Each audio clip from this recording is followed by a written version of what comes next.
It started with an idea I had nurtured, refined, and built upon for years. I wasn't just chasing money.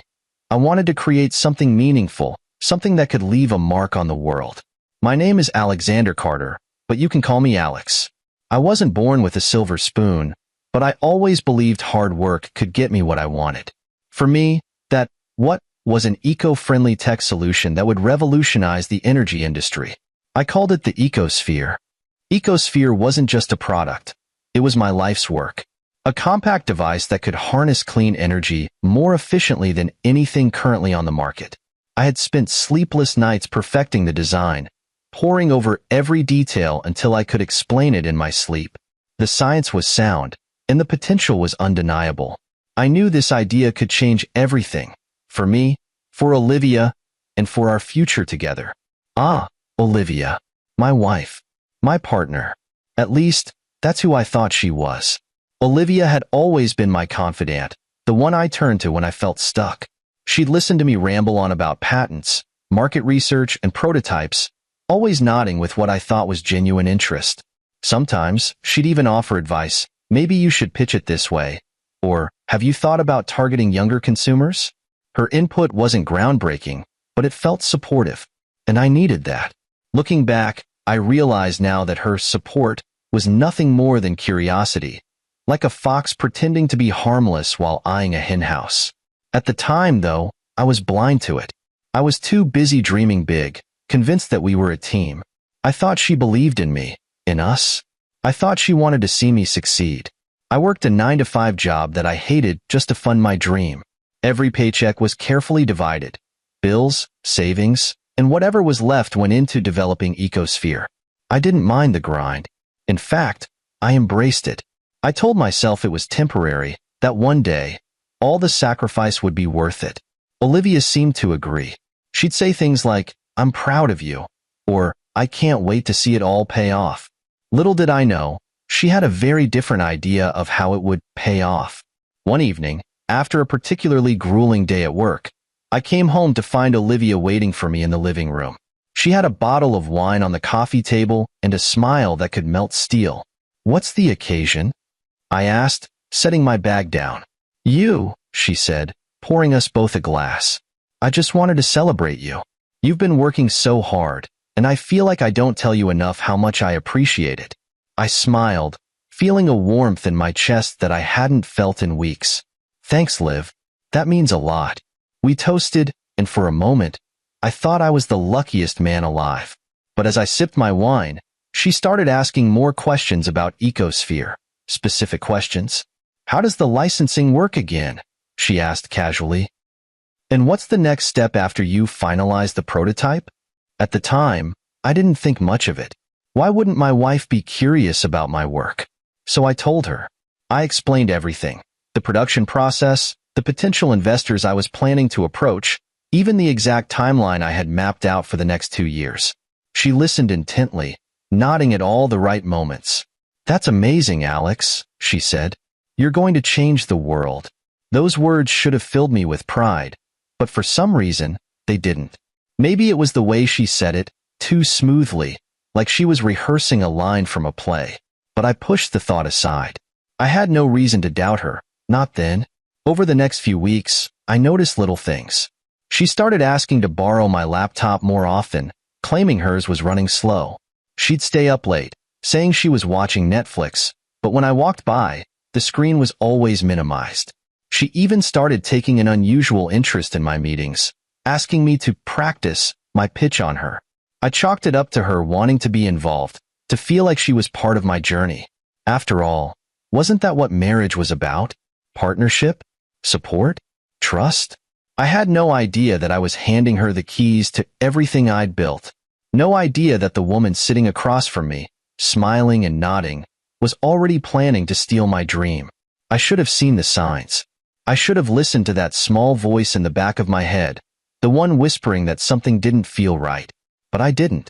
Instead, I kept working, kept sharing, kept trusting. And that's how it began. The betrayal I never saw coming. You know, trust is a funny thing. You spend years building it with someone, brick by brick, only to realize that all it takes is one crack for the whole structure to crumble. That crack appeared for me on a rainy Tuesday afternoon when I first learned what Olivia had done. But let me start from the beginning, when the betrayal began to take shape, right under my nose. After months of working tirelessly on my Ecosphere project, I noticed a shift in Olivia. At first, it was subtle, small changes that didn't raise any red flags. She became more interested in my work, almost too interested. She started suggesting improvements and asked pointed questions about market strategies and potential investors. I thought it was her way of being supportive, so I indulged her curiosity. I explained every detail, thinking she was as invested in our future as I was. I remember one particular night vividly. We were sitting on the couch, and she asked me to show her my prototype designs. "I just want to understand it better," she said with a sweet smile. I opened my laptop and walked her through everything, the tech specs, the software integration, even the marketing plan. She listened so intently, nodding and taking notes on her phone.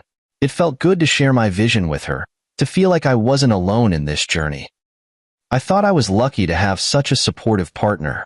But then, little things started to add up. Olivia began staying out later than usual, claiming she was meeting friends or attending networking events. She also started taking more work trips, which was odd because her job didn't typically require travel. I didn't question it, though. Why would I?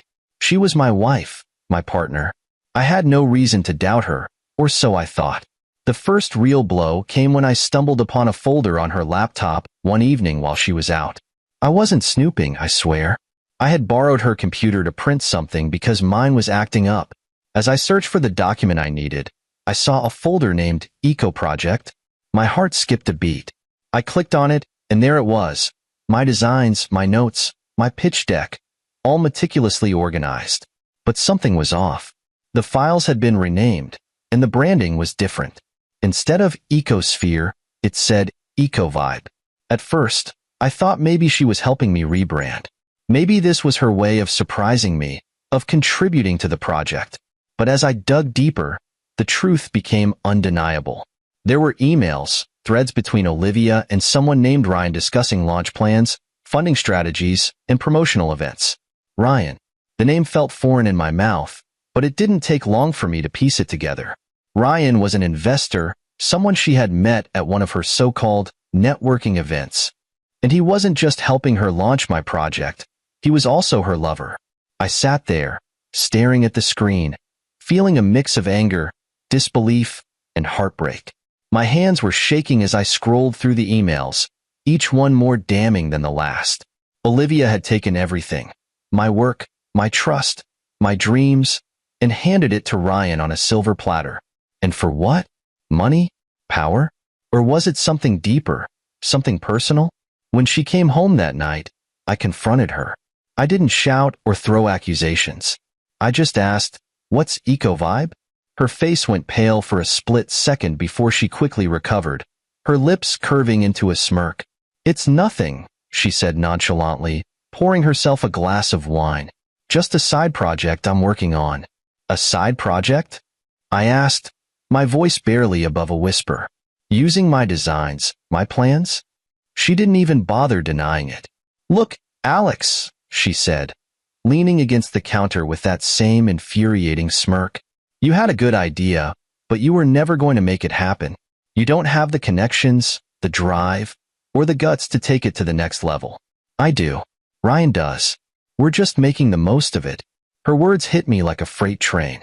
I had spent years believing we were a team, that we were building a future together. And here she was, standing in front of me, unapologetically claiming my work as her own. I wanted to scream, to throw something, to make her understand the magnitude of what she had done. But I didn't. Instead, I walked out of the room, out of the house, and into the cold, rainy night. I drove aimlessly for hours, replaying her words in my head. You were never going to make it happen. Was she right? Had I been deluding myself this whole time? No.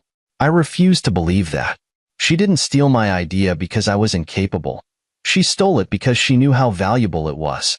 She knew it was a once-in-a-lifetime opportunity, and she was willing to betray me to claim it for herself. By the time I returned home, the house was dark and Olivia was asleep. I stood in the doorway of our bedroom, watching her sleep peacefully, as if she hadn't just destroyed everything we had built together. In that moment, I made a vow.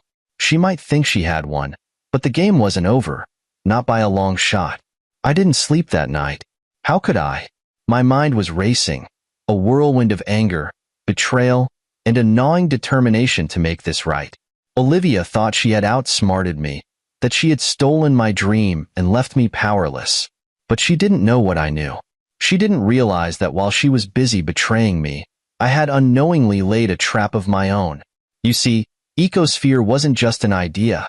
It was a meticulously planned innovation, and I had protected it in ways Olivia didn't understand. Years ago, before I even met her, I had filed for a patent on the core technology. At the time, I couldn't afford to register it under my own name. I was a broke college graduate with big dreams and no capital. So, I filed it under a pseudonym, Jay Whitaker. It was a name no one would ever connect to me, a precaution I took out of paranoia. Back then, I never imagined it would become my lifeline. When I started designing Ecosphere, I incorporated that patented technology into the product. It was the heart of the entire concept, the one thing that made it revolutionary. Olivia and Ryan might have rebranded it as EcoVibe, but they were building their empire on my intellectual property. And the best part? They had no idea. The first thing I did the morning after confronting Olivia was call my lawyer. An old friend named Max. Max had helped me navigate some legal hurdles when I first started developing Ecosphere, and he was one of the few people who knew about the Jay Whitaker patent. When I explained what had happened, there was a long silence on the other end of the line. Alex, he finally said, are you telling me they've launched a business using your patented technology without your permission? That's exactly what I'm telling you. Max let out a low whistle. They're in deep trouble, my friend. But we have to be smart about this. If we act too soon, they'll have time to cover their tracks. We need to wait for the right moment. Waiting wasn't easy. Every day, I watched Olivia and Ryan's company grow. They were in the news, giving interviews about how EcoVibe was changing the world. Olivia played the role of the visionary co-founder, while Ryan was the charismatic face of the brand. Investors were lining up to throw money at them, and the company's valuation skyrocketed. Each headline felt like a dagger to my chest, but I stayed quiet. I had to. Max was right. If I acted too soon, I could lose everything. In the meantime, I started gathering evidence. I saved every article, every interview, every press release where Olivia and Ryan claimed credit for the technology. I combed through the emails I had found on Olivia's laptop, compiling a timeline of events that proved they had stolen my work. I even tracked down old drafts of my designs, complete with timestamps, to show how the idea had evolved over the years. By the time I was done, I had a mountain of evidence that left no room for doubt. But I didn't just stop there. I also started preparing for the fallout. If this was going to be a war, I needed to make sure I was ready for every possible outcome. I quietly reached out to potential investors, people who had shown interest in Ecosphere before Olivia and Ryan had hijacked it. I didn't tell them the whole story, just enough to pique their interest. I'm working on something big, I said, and when the time comes, you're going to want to be part of it. The hardest part was pretending everything was normal around Olivia. Every morning, she would get up, pour herself a cup of coffee, and talk about her business meetings, as if she hadn't betrayed me. I played along, nodding and smiling, while silently planning her downfall. It was surreal, living under the same roof as the person who had stabbed me in the back. But I kept my composure, knowing that patience was my greatest weapon. Then came the breaking point. One evening, Olivia came home buzzing with excitement. We've landed a major investor, she said, practically glowing. This is it, Alex. We're going global. I smiled tightly, masking the rage bubbling beneath the surface. That's great, Liv. I'm happy for you. Thanks, she said, oblivious to the storm brewing in my mind. I know this must be hard for you, but you'll see. This is for the best. You'll thank me someday. Thank her? The audacity was staggering, but I didn't say a word. Instead, I went upstairs, locked myself in my office, and called Max. It's time, I said. Let's do this. Max didn't hesitate. Over the next few days, we prepared the legal documents to file a lawsuit for intellectual property theft. We kept everything under wraps, ensuring that Olivia and Ryan wouldn't see it coming. The moment they signed their global expansion deal, we'd strike. Timing was everything. By now, I wasn't just fighting for my dream. I was fighting for my dignity, for the years of hard work Olivia had tried to erase. She thought she had won, that she had taken everything from me. But she had no idea what was coming. You'd think betrayal from a partner was already bad enough, but Olivia wasn't satisfied with just stealing my business. No, she wanted to finish the job, to completely obliterate me. And that's how the divorce papers ended up on my kitchen counter, sitting there like a slap in the face. The night before, she had walked in late, reeking of expensive perfume that wasn't hers and carrying the smug confidence of someone who thought they were untouchable. She barely glanced at me as she poured herself a glass of wine. "I left something for you on the counter," she said, her voice dripping with nonchalance. "What is it?" I asked, already dreading the answer. "Just read it," she said, heading upstairs without another word. I stared at the envelope for what felt like an eternity before finally opening it. Divorce papers. My name, her name, and a list of demands that read more like a robbery than a separation. She wanted the house, half of my savings, and a significant portion of my income and spousal support. As if that wasn't enough, she also wanted to take the car and some of my personal belongings. Items that had sentimental value but meant nothing to her. It was a calculated move, designed to leave me with nothing. When I confronted her the next morning, she didn't even bother to pretend to care. "It's for the best, Alex," she said, sipping her coffee as though we were discussing the weather. "You'll be better off without me." "You've already taken everything from me, Olivia," I shot back. "What more could you possibly want?" She shrugged, her lips curving into that infuriating smirk. "I'm just being practical. Let's not make this harder than it has to be." Harder? She'd taken my business, my trust, and now she wanted to take my dignity too. But I wasn't going to let her. I might have been blindsided before, but this time, I was ready. I had been biding my time, gathering my strength, and preparing for this moment. She thought I was defeated, but she had no idea how much fight I still had left. The divorce proceedings were a circus. Olivia strutted into the courtroom with her lawyer and her lover, Ryan, by her side. She painted me as a failed dreamer, someone who was too naive and unmotivated to succeed. Her lawyer hammered on the idea that I had no substantial assets of my own, that everything we had was a result of her hard work. It was infuriating to listen to, but I kept my composure. I had to. Meanwhile, my lawyer, Max, was a rock. He didn't just defend me. He dismantled Olivia's entire narrative piece by piece. He presented evidence of her affair with Ryan, emails that proved she had stolen my business plan, and financial records showing how she had funneled our shared funds into the EcoVibe venture without my consent. The judge wasn't impressed with Olivia's excuses, and I could see her confidence faltering as the trial dragged on. But Olivia wasn't done yet. She had one last card to play, a smear campaign. She started leaking false stories to the media, claiming I was abusive, unstable, and bitter about her success. It was humiliating to see my name dragged through the mud, but I didn't let it break me. I knew the truth would come out eventually. The turning point came when Max revealed the existence of the patent I had filed under the pseudonym J. Whitaker. The courtroom went silent as he presented the documents, showing irrefutable proof that I was the rightful owner of the technology behind EcoVibe. Olivia's lawyer tried to argue that the patent wasn't relevant to the divorce, but the judge disagreed. If anything, it was the centerpiece of the entire case. The ruling wasn't just a victory.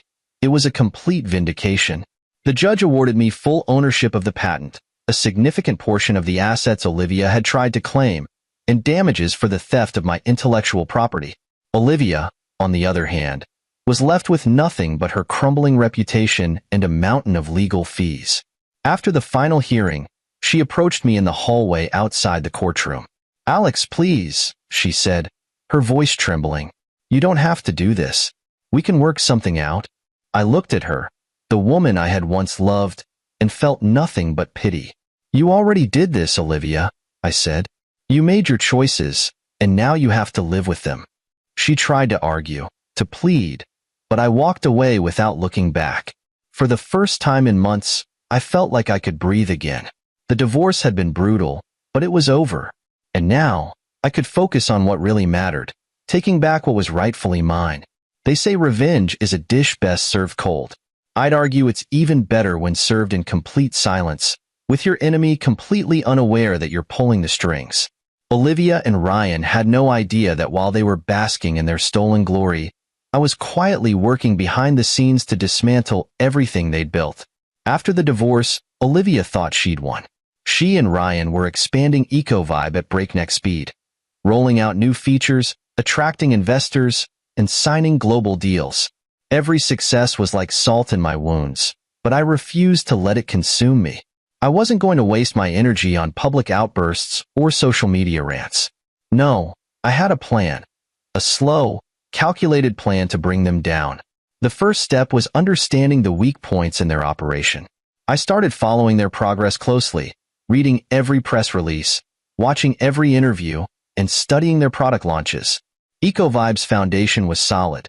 It was my foundation, after all, but their execution was rushed. They were cutting corners to meet demand, and I knew it was only a matter of time before those shortcuts caught up with them. I began leaking small bits of information to the press.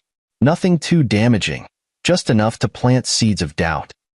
Anonymous tips about quality control issues, rumors of dissatisfied investors, and whispers of internal conflict started circulating in the industry. At first, Olivia and Ryan brushed it off as typical business competition. But as the stories piled up, the cracks began to show. Customers started noticing glitches in the product, and complaints flooded social media. The public's trust in EcoVibe began to waver. Meanwhile, I reached out to a few former colleagues who had expertise in tech. I didn't tell them the whole story, just enough to get them interested. Imagine a product that works better than EcoVibe, I said, but without the flaws. They were intrigued, and we began brainstorming ways to improve my original design. It was a quiet operation, done late at night in coffee shops and over encrypted emails. While Olivia and Ryan were busy putting out fires, I was building something better, something they wouldn't see coming. The turning point came when EcoVibe announced a major product update. It was supposed to be their crowning achievement, a feature that would set them apart from the competition. Olivia and Ryan hyped it up for weeks, promising it would change the game and solidify their position as industry leaders. The launch event was a grand spectacle, streamed live to millions of viewers. And then it failed. The new feature was riddled with bugs, rendering the product nearly unusable. Customers were furious, demanding refunds and flooding social media with complaints. Tech reviewers tore them apart, calling the update a disaster and a glaring example of greed over quality. Investors panicked, and EcoVibe's stock plummeted.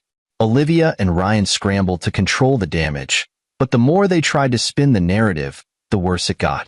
What they didn't know was that I had orchestrated the failure. Remember that patent I mentioned? The one they had no idea existed? I had included a small but crucial detail in the original design, a piece of software code that was necessary for the product to function properly. Without it, the system would crash under heavy use. It was a safeguard I had put in place years ago, never imagining I'd need to use it. But now, it was my secret weapon.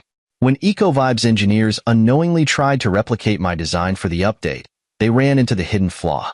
It wasn't catastrophic enough to destroy the product entirely, but it was enough to ruin the launch. I could have stopped them, of course. I could have stepped in and offered to help. But why would I? They had stolen from me, betrayed me, and tried to erase me. Letting them fail was the least they deserved. After the failed launch, Olivia and Ryan's relationship began to unravel. The stress of managing the fallout took its toll, and their once united front started to crack. Ryan blamed Olivia for rushing the update, while Olivia accused Ryan of poor leadership. Their arguments spilled into the public eye, further damaging EcoVibe's reputation. Investors started pulling out, and the company's future looked bleak. But I wasn't done yet. I wanted them to feel the full weight of their betrayal, to understand that they had made a fatal mistake by underestimating me. And so, I kept working quietly and methodically, preparing for the moment when I would reveal the final piece of my plan. They thought they were untouchable. They thought they had one. But they were wrong. I wasn't just fighting back. I was taking back everything they had stolen from me, piece by piece, until there was nothing left of their empire but ashes. The day Olivia and Ryan threw their lavish event to celebrate EcoVibe's billion-dollar valuation was the moment I had been waiting for. It was a spectacle unlike anything I'd ever seen, or ever imagined they'd be bold enough to flaunt. Invitations went out to industry giants, celebrities, influencers, and investors. The gala was to be hosted at a 5-star venue, complete with crystal chandeliers, a gourmet menu, and live entertainment. The theme? The future of innovation. I sat at home, staring at the announcement that popped up on every tech and business news outlet. Olivia's name was everywhere. Visionary co-founder, they called her. Ryan, the charismatic CEO, stood beside her in the photos, grinning like he'd won the lottery. I couldn't help but laugh at the irony.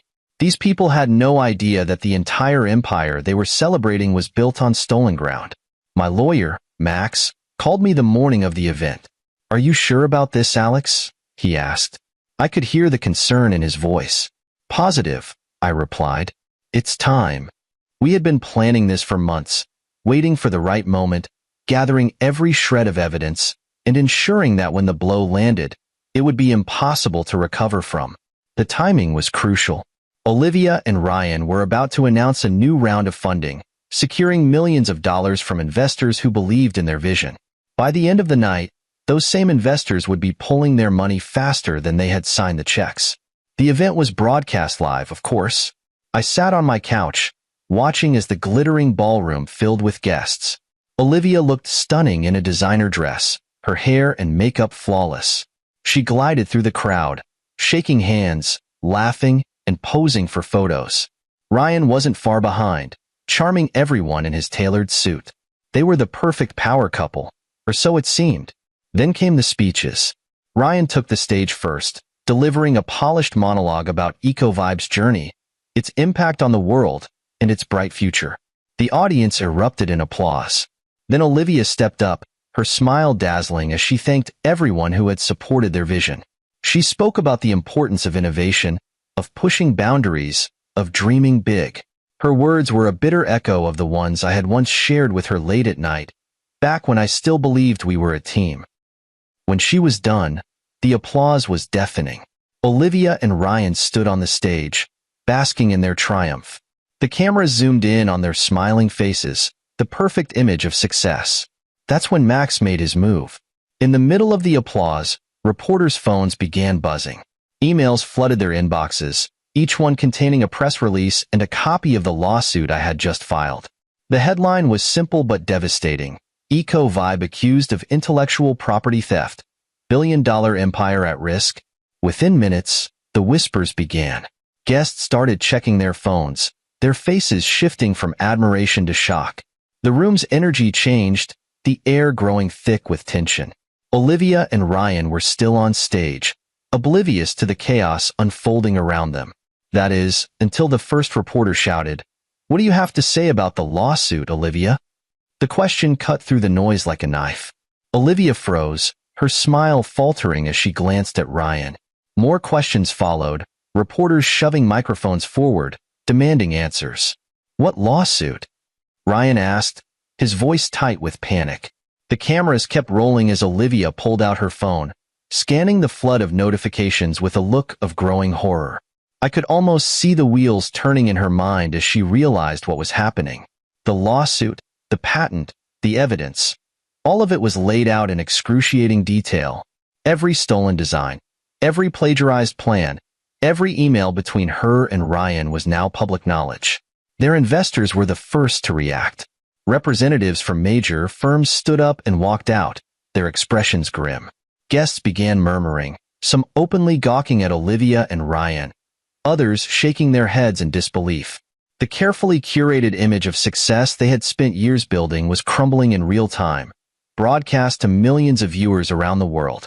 I wish I could say I felt guilty watching their downfall, but the truth is, I didn't. I felt vindicated. They had taken everything from me, and now they were reaping what they had sown. Olivia grabbed the microphone, trying to regain control. "This is a misunderstanding," she said, her voice shaky. "We'll address this privately and clear things up." But it was too late. The damage was done. The media frenzy was unstoppable, and the public's opinion was already turning against them. By the end of the night, #EcoVibe was trending on every social media platform, and their billion-dollar valuation was circling the drain. As I turned off the television, I couldn't help but smile. This wasn't the end of my plan, not by a long shot, but it was a satisfying first strike. They thought they were untouchable, that their lies would never catch up to them. Tonight, they learned otherwise. By the next morning, the storm had only grown worse. The fallout from the gala wasn't just a headline. It was a full-blown crisis that consumed every corner of Olivia and Ryan's world. Investors were pulling out left and right, their lawyers demanding answers and threatening lawsuits of their own. The media relentlessly dissected every detail of the scandal, from the stolen patent to the emails that proved their guilt. Olivia and Ryan's carefully constructed empire was collapsing faster than anyone could have imagined. I watched it all unfold from the comfort of my home, a cup of coffee in hand. Every headline, every news segment, every furious statement from their now former investors was like a balm to the wounds they had inflicted on me. But I wasn't basking in their downfall just for the sake of revenge. This was about justice, about reclaiming what was rightfully mine. The lawsuit I had filed was airtight, thanks to Max's meticulous preparation. The patent was the linchpin of my case, an undeniable piece of evidence that left no room for Olivia and Ryan to maneuver. They couldn't claim ignorance or misunderstanding. The emails we presented showed clear intent to steal my work. The court ordered a temporary injunction, halting all sales and operations of EcoVibe until the case was resolved. In an instant, their revenue stream dried up. But the financial losses were only the beginning. Olivia and Ryan's public image, once polished to perfection, was in tatters. Every news outlet ran stories about their betrayal, framing them as opportunistic thieves who had built their success on someone else's genius. Social media was even harsher, with people digging up old interviews and mocking Olivia's claims of being a visionary co-founder. The hashtag EcoVibe scandal trended for days, and memes flooded the internet. One of my favorites featured a picture of Olivia with the caption, "Visionary? More like vision stolen." Of course, Olivia wasn't going down without a fight. She held a press conference, flanked by a team of high-priced lawyers, to try and salvage what was left of her reputation. I tuned in, curious to see how she'd spin the narrative. She started with an apology, well, what she thought passed as one. "I deeply regret any misunderstandings that have arisen regarding the origins of our technology," she said, her voice trembling just enough to seem sincere. EcoVibe was always about innovation and collaboration, and I never intended to overshadow anyone's contributions. I almost choked on my coffee. Misunderstandings? Collaboration? She made it sound like I had willingly handed her my life's work with a bow on top. It was laughable, and the reporters in the room weren't buying it either. The questions came fast and furious.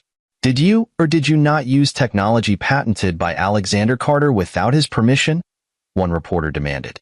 "Why did you claim the designs were your own if they were based on Mr. Carter's work?" Another asked. Olivia stammered, her carefully rehearsed responses unraveling under the pressure. Ryan, standing beside her, looked like he wanted to disappear. It was clear that neither of them had expected the backlash to be this severe. They had underestimated just how much damage a single lie could do when exposed to the harsh light of truth. Behind the scenes, the chaos was even worse. Former employees of EcoVibe started coming forward, sharing stories of how Olivia and Ryan had cut corners, ignored safety concerns, and prioritized profits over quality. One whistleblower revealed that the failed product update, the one that had tanked their stock, was rushed to market despite internal warnings about its instability. That revelation alone sent shockwaves through the tech community, further eroding what little credibility they had left. As the weeks went on, the situation became increasingly dire for Olivia and Ryan. Their once loyal investors filed lawsuits of their own, demanding compensation for the financial losses they had suffered. The injunction on EcoVibe remained in place, preventing them from generating any revenue. Their stock value plummeted to almost nothing, and rumors swirled that bankruptcy was imminent. And then came the ultimate blow, the court ruling. After reviewing the evidence, the judge issued a scathing verdict. Not only did I retain full ownership of the patent, but Olivia and Ryan were also ordered to pay me significant damages for theft of intellectual property. The amount was staggering, enough to ensure that whatever remained of their personal fortunes would be wiped out. The court also mandated that Ecovibe be dissolved, its assets liquidated to cover their mounting debts. When the ruling was announced, I felt a wave of relief wash over me. Justice had been served, and the people who had tried to destroy me were finally facing the consequences of their actions. Olivia and Ryan had built their empire on lies, and now it was nothing but rubble. In the aftermath, I received a surprising amount of support. Colleagues, investors, and even strangers reached out to express their admiration for how I had handled the situation. Many of them offered to help me rebuild, to turn my vision for Ecosphere into the success it was always meant to be. For the first time in years, I felt hopeful about the future. Olivia, on the other hand, was a ghost of her former self. She disappeared from the public eye, avoiding the cameras and the questions. Ryan abandoned her soon after the ruling, leaving her to deal with the wreckage alone. I heard through the grapevine that she had moved back to her hometown, living a quiet and solitary life. Part of me wondered if she ever thought about what she'd lost, about what she could have had if she hadn't let greed and betrayal consume her. But I didn't dwell on it. I had spent enough time looking back. Now, it was time to move forward. When the dust finally settled, I expected to feel triumphant. After all, Olivia and Ryan had gotten exactly what they deserved. Their empire had crumbled, their reputations were ruined, and justice was served.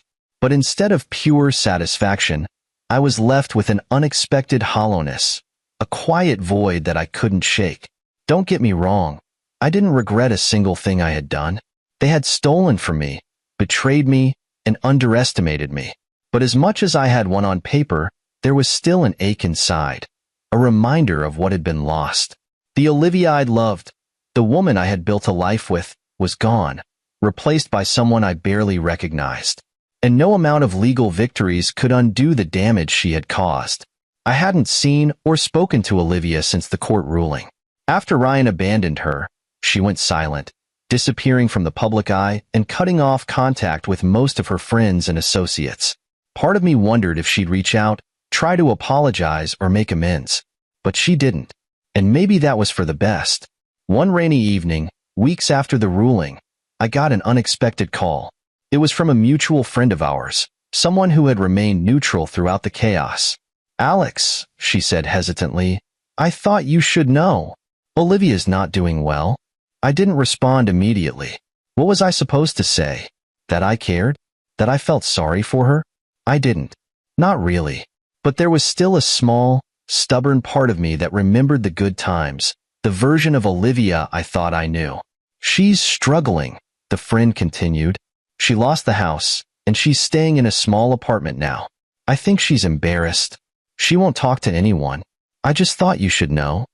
I thanked her for letting me know and hung up. I sat there for a long time, staring out the window at the rain. I wasn't sure how to feel. She had brought this on herself, hadn't she? She made her choices, and now she was living with the consequences. But that didn't make it any easier to process. A week later, Olivia finally reached out. It was a short, simple email. "Alex, I know I don't deserve your forgiveness, but I need to talk to you. Please." I stared at the screen for what felt like hours. Part of me wanted to delete the email without replying, to leave her in the past where she belonged. But another part of me, the curious, empathetic part, wanted to hear what she had to say. Against my better judgment, I responded, "Fine. Tomorrow at 3 p.m. My office." When she walked in the next day, I barely recognized her. Gone was the polished, confident woman I had once married. She looked tired, worn down, and defeated. Her clothes were simple, her makeup minimal. She didn't meet my eyes as she sat down across from me. "Alex," she began, her voice shaky. "I don't even know where to start." I leaned back in my chair, crossing my arms. "Start with why you're here." She swallowed hard, her hands trembling as she clasped them in her lap. "I messed up," she admitted. "I let greed get the best of me. I betrayed you, and I destroyed everything we had. I don't expect you to forgive me, but I needed to say it. I needed to tell you that I'm sorry. Her words hung in the air, heavy with the weight of everything we had been through. For a moment, I didn't know how to respond. I had imagined this moment countless times, but now that it was here, it didn't feel like a victory. It felt sad. Why now? I asked finally. Why didn't you say this when it mattered? She looked down, her shoulders slumping. Because I was a coward. I thought I could outrun the guilt, but I can't. Everywhere I go, I'm reminded of what I did to you. I see your name in the news, and all I feel is shame. I studied her for a long time, searching for sincerity. Maybe she truly regretted her actions. Maybe she just wanted to ease her conscience. Either way, it didn't change what she had done, or the fact that I had moved on. Olivia, I said, my voice steady, I appreciate you coming here to say this, but forgiveness doesn't mean things go back to the way they were. You made your choices, and you have to live with them. I've moved on, and I think it's time you do the same. She nodded slowly, tears brimming in her eyes. I understand, she whispered. Thank you for hearing me out. As she stood to leave, I felt a strange mix of emotions. There was no joy in her pain, no satisfaction in her tears. Just a quiet sense of closure, a chapter finally coming to an end. I watched her walk away, and for the first time in years, I felt truly free. That night, I reflected on everything that had happened. The betrayal, the battle, the fallout. It had all shaped me in ways I hadn't anticipated. I was stronger now, more resilient, and more determined than ever to build something meaningful. Olivia's betrayal might have been the worst thing that ever happened to me, but it had also set me free. And that, I realized, was the greatest victory of all. Freedom is a strange feeling. When you've been weighed down by betrayal, anger, and disappointment for so long, it takes time to realize that the weight is finally gone. But that's where I found myself after Olivia's visit, lighter, clearer, and ready to move forward. The chapter of my life with her and Ryan was officially closed, and it was time to rebuild. But rebuilding wasn't just about picking up where I left off. No, this time, I was determined to go further, to make Ecosphere everything I had envisioned, and more. With the legal battle behind me and the patents securely in my hands, I reached out to the network of investors and colleagues I had been quietly cultivating. To my surprise, the response was overwhelmingly positive. It seemed everyone wanted to be part of what I was building. In the weeks that followed, I assembled a small but passionate team, people who believed in my vision as much as I did. We worked tirelessly, refining the Ecosphere prototype and developing a comprehensive strategy to bring it to market. Unlike Olivia and Ryan, I wasn't interested in flashy launches or quick profits. I wanted to do it right, to create a product that was not only innovative but also reliable and ethical. The first major milestone came 6 months later. We hosted a private demonstration for potential investors, showcasing the updated Ecosphere and its capabilities. The room was packed with some of the biggest names in the industry, all eager to see what we had to offer. As I stood on the stage, explaining the technology and its potential, I felt a surge of pride. This was my moment, one I had earned through years of hard work and perseverance. The response was beyond anything I could have hoped for. Investors were lining up to fund the project, offering more money than I had ever imagined. But it wasn't just about the financial backing. It was about the validation. These people believed in me, in my vision, in my ability to make a difference. After years of feeling overlooked and underestimated, it was a feeling I would never take for granted. With the funding secured, the next step was production. I partnered with a manufacturing firm known for its commitment to quality and sustainability, ensuring that every aspect of the Ecosphere met the highest standards. The launch date was set for 8 months later, and the excitement was palpable. Pre-orders poured in from around the world, and the media began to take notice. Articles hailed the Ecosphere as the next big thing in clean energy, and industry experts praised its innovative design. When launch day finally arrived, I found myself standing in the same kind of spotlight Olivia and Ryan had once basked in. But this time, it felt different. This wasn't about proving a point or seeking revenge. This was about sharing something meaningful with the world, something I had poured my heart and soul into. As the countdown to the launch ticked down, I took a deep breath and smiled. I had made it. The ecosphere was an instant success. Within weeks, it was clear that we had exceeded all expectations. Customers raved about its performance, and demand skyrocketed. The profits rolled in, but for me, the true reward was seeing my vision come to life, knowing that I had stayed true to my values and my purpose. And what about Olivia and Ryan? Well, they became nothing more than a footnote in the story of Ecosphere's rise. The scandal had left them blacklisted in the industry, their names synonymous with greed and betrayal. Olivia stayed in her small apartment, out of the public eye, while Ryan moved on to some minor ventures that never gained traction.